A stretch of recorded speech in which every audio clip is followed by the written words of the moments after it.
Lightning crashes, a new mother cries. Today's review is The Realms of the Gods by Tamora Pierce, and it is the fourth and final book in the Immortal series. It basically picks up where Emperor Mage left off.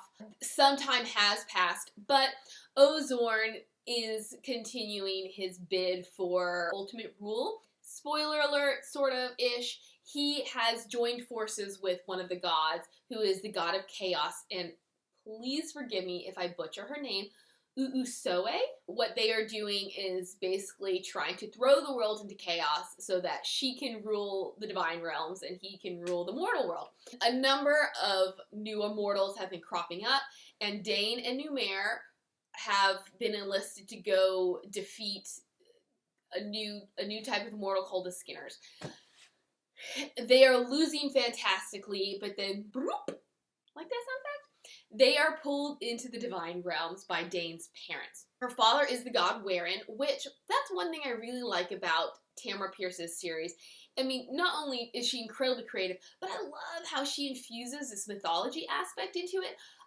Personally, I don't believe in mythology. I don't believe in all those gods, but I think it's so clever how people explain the unexplainable. Now we learn that her dad is the god Werin, who I think is the god of hunt, and I think it's a true mythological figure. And that is why she can do what she can do with animals. That is why she has wild magic, because she has god blood in her. Her mother is in the divine realms, and you're like, how could she be in the divine realms? She's immortal. Werin had gone to wherever mortals go after they die and pled her case. She is able to come to divine realms as a minor goddess, and now she is a woman called the Green Lady. In life, she had basically been a midwife, so midwives appeal to her when they need help. Daine and Numair are up in the divine realms, but they're like, hey, this war is going on. We need to be down there. We need to be helping and fighting. Parents are like, well, you can't. Thankfully, it had been some kind of special holiday, so we were able to pull you through, but you cannot go back until there's another holiday. And of course, Daine and Numair are like, that doesn't work for us. How can we get back? They're told they have to go to the dragons. The thing about the dragons is Daine is a guardian of a dragon. In the first book, she had encountered a dragon who ended up helping them, but in the process, she died. But not before she had a baby. So ever since then, Daine has been the caregiver of this dragon. The dragon is in the mortal realms, and we'll get more about that later. They start off on their path. Again, it's not an incredibly intricate plot. The second one particularly, I think, is the best when it comes to plot. The first one is not so bad either. The third one, I think, is really weak. This one is not bad, but the plot doesn't shine, more so showing us the gods, in this realm of the gods. That is the shining star of the realms of the gods. They're on their way to the dragons. Spoiler, they meet the dragons. They're allowed in because Daine is taking care of one of their own. They have this dragon meet because some dragons disagree with the decision to let mortals in. The powers that be say, look, who are you to tell us who we can let in and who we can help? They are whisked away back to the mortal realm where they help defeat Ozorn and Uusoe, and there we go. Pretty easy mac and cheesy, right? Here we go. Let's talk about Daine and Numair. In my last review, I mentioned how uncomfortable I felt with this romance. For one, I just get pedophile vibes because he is like 15-ish years older than her. Now, I know a lot of people have a major age difference. A lot of marriages in the olden days, there was a large age gap. But for me, I just felt uncomfortable. I think it could have been helped if there was chemistry. But there's not. It just feels forced. It feels like that's just where we've been heading the whole time, so why not? You know? I don't know what they see in each other. I like the characters as individuals, but Daine herself recognizes, what does Numair see in her? With all of his worldly experience, his experience with other women, wouldn't he wake up one day and be like, why is there a child in my bed? Wouldn't she wake up one day and be like, why is this old man in my bed? And there was no sexual chemistry, in my opinion. You can like characters, but still not think that they should be together. It's like the Harry Potter debate. A lot of people think that Harry should have ended up with Hermione. I never saw that. They were just platonic. I liked that tension between her and Ron so much more than just the amiability between herself and Harry. And here, they get along great. She learns a lot from Numair, but I just don't see them together. There is a character in the last book named Varese, who we see a lot more of her because Numair does get his own series. So far, we only have one book from it, but they have so much more chemistry, and even in Emperor Mage, they just have more chemistry. Maybe it's because Varese is an older woman and she's more comfortable with her sexuality, and so she's just more upfront. I was just like, yeah, Numair, go for it. Whereas I'm like, ew, please don't go there with Daine. She's a child. But whatever. I had some nitpicky things in the last book, and I have some nitpicky things in this book. So please don't let this deter you. I love this series. I will say, if you are a more mature reader, I think you'll like them. I don't think you will love them. She has other books from this universe that you will love because her writing has become much more refined.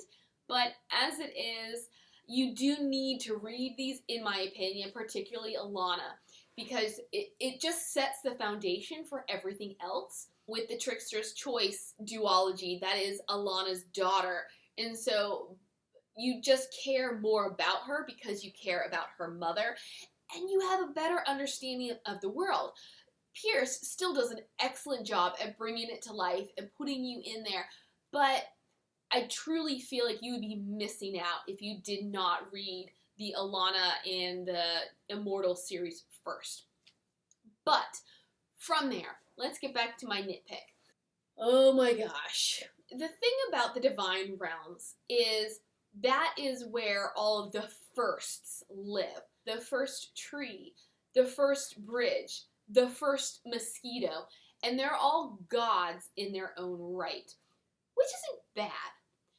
But on their journey to the Dragonlands, Numair and Daine encounter mosquitoes, and Daine is like, it wouldn't be so bad if they stayed dead when we killed them, but they continue to, I guess, regenerate?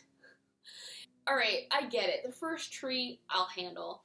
The first badger, I'm cool with. But the first mosquito? How pointless is that? Or the first fly? Like, do we really need to have that?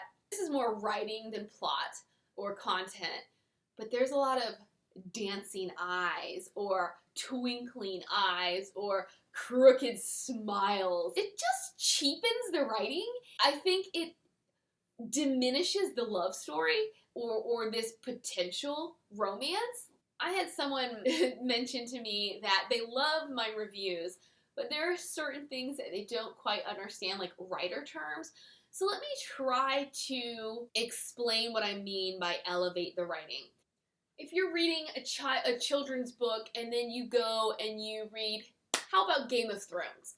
Like, his writing is so precise and it feels so mature, but when you're reading a children's book, it feels like you're being talked down to and that there's a lot of telling versus showing. If you're not familiar with that, telling someone that you're cold versus displaying how you're cold so that they understand you're cold. Beth is talking to her mother and she feels very cold. That's telling.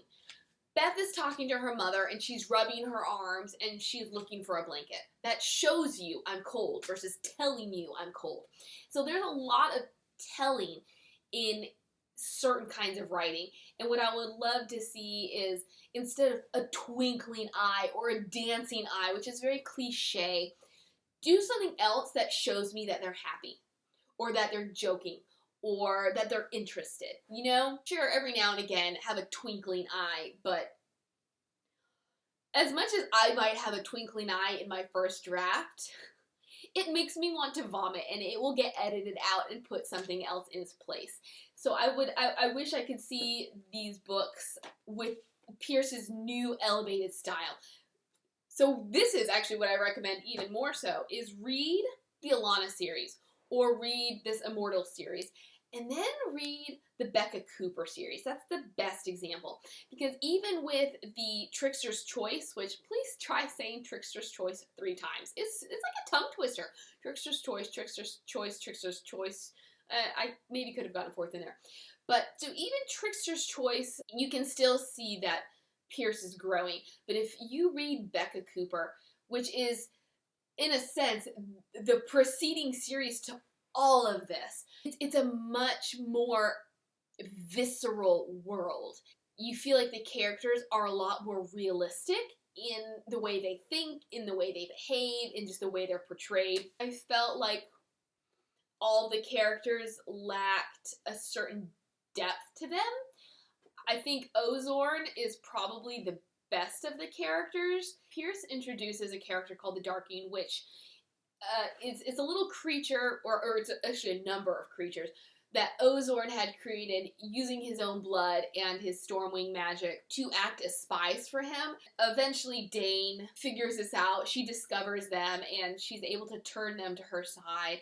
And I like them. I don't like the actor portrayals in the audiobook, but in the actual story, I think they're great. They're funny, they're cute. I do kind of wish, I mean, I guess since it's a short book, this wish is not feasible, but I wish there had been a bit more development with that.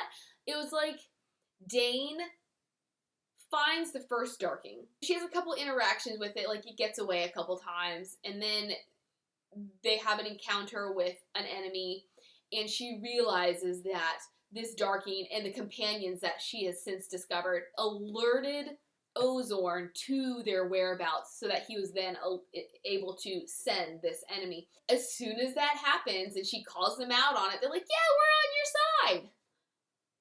It was just too easy. And then it's like each character in the book gets their own Darking.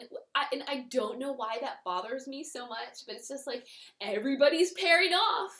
Like, can't someone have a handicap? You know, can't someone not have a Darking? Like, can they please not have a way to communicate? And I think that's what's so great about the Becca Cooper series, is they constantly run into hurdles. This is one book in the quartet. There are 3 books in the Becca Cooper series, and they're probably 3 times as big. So there's a lot more wiggle room for Pierce to improve her plot and her storyline and everything. I need to reiterate, I do love this series.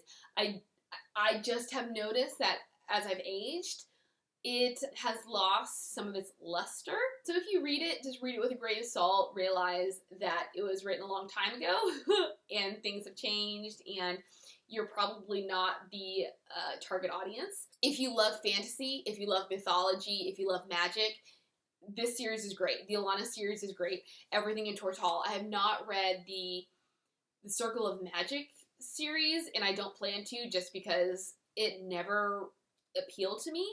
But it might appeal to you, so look into it. I hope you enjoyed this review. I think I did a better job this time around. I had mentioned in my previous review of Emperor Mage that I had tried to do these 2 after work last night, and I couldn't. Like, it was midnight, 1 o'clock, and I needed to go to bed. So I think they were rather humorous, but they didn't make sense. If you have any questions, concerns, comments, please don't hesitate, as long as you're kind. And I will see you later. Bye.